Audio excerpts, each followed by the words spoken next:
Today, we hear from that obscure and seldom acknowledged gospel, the gospel according to HBO Game of Thrones edition. Or if you're not up on your cable TV, maybe Shakespeare's Macbeth is a better analogy. The story has it all: political posturing, gruesome violence at a state banquet, powerful men and women finding power where they can, food and dancing and rash promises made. Everywhere drama, everywhere maneuvering, and everywhere fear. It's no wonder that this scene has been a favorite of artists throughout the centuries.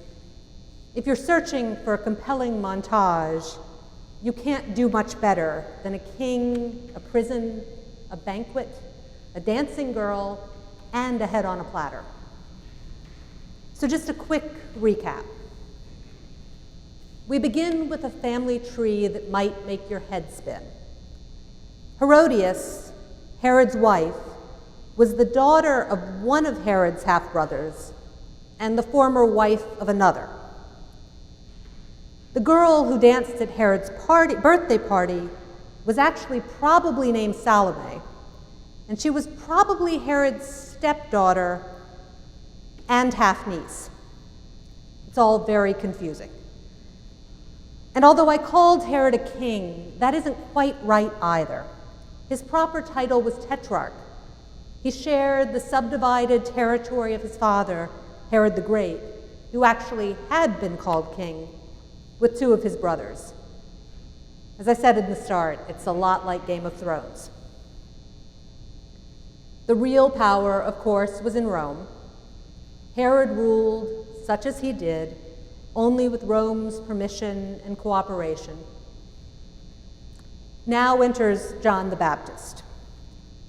John, it seems, was not a fan of Herod's marriage to Herodias.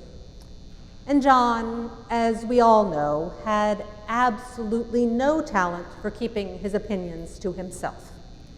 This is the guy who called the most powerful religious leaders of his day a brood of vipers.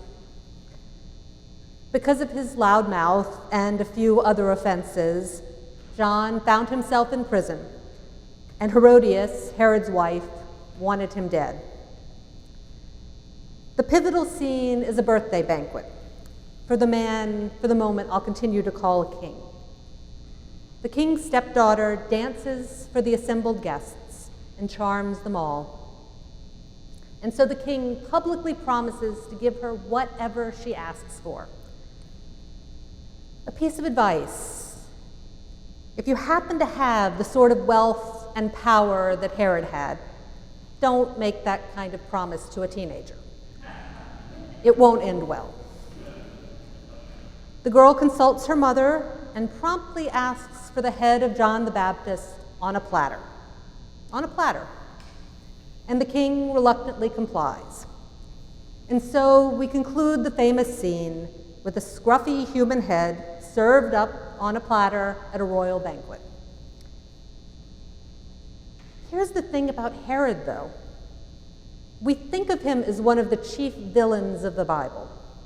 He orders the execution of John the Baptist, and in the Gospel of Luke, he plays a key role in the death of Jesus. But what's interesting is that Herod never really acts out of malice. He isn't really all that evil. What he is afraid. In the story we read today, Herod is afraid of going back on his word, but even more afraid of looking weak, of looking foolish in front of his guests. Later, when Jesus is on trial, Herod's afraid of countering the power of the mob, of the religious authorities, and of Rome. Throughout the New Testament, you get the sense that Herod is terribly afraid of losing his position, his power, his status, his wealth. And so he never dares do the things he knows to be right.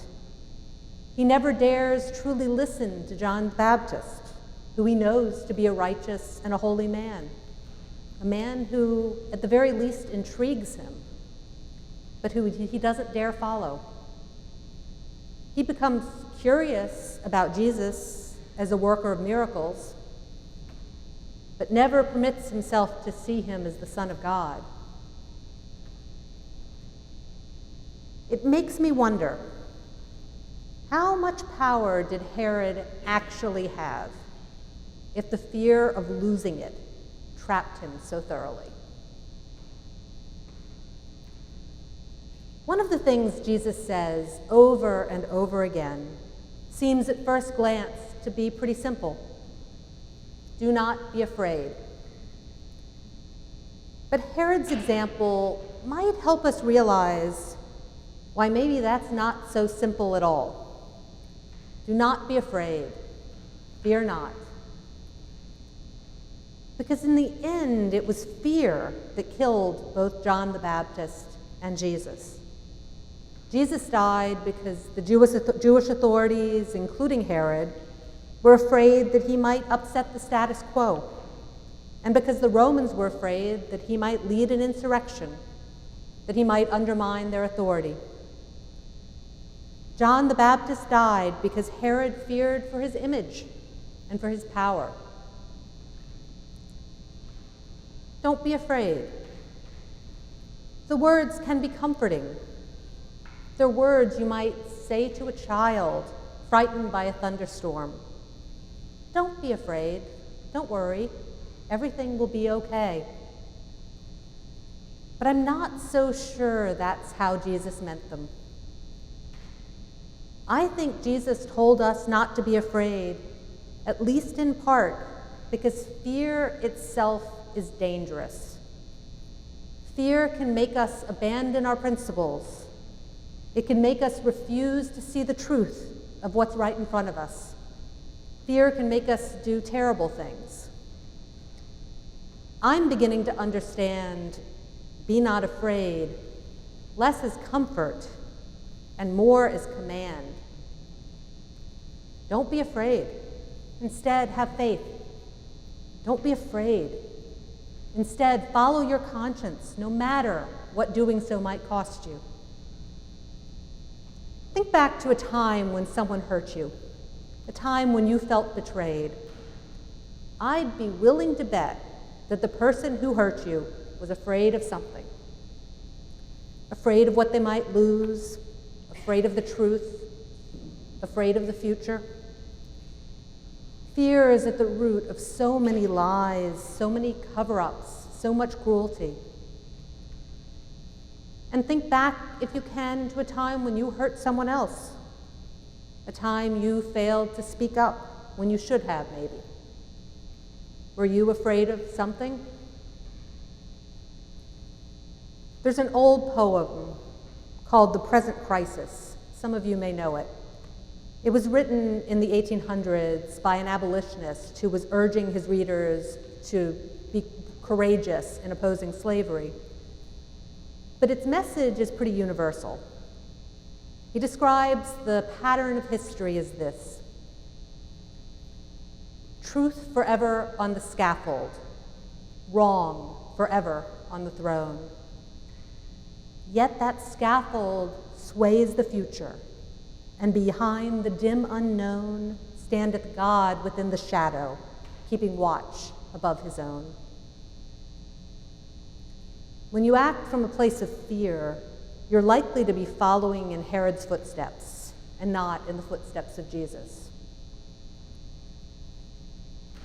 Now, to be frank, responding to fear might indeed keep your head off of a platter, and that's a good thing.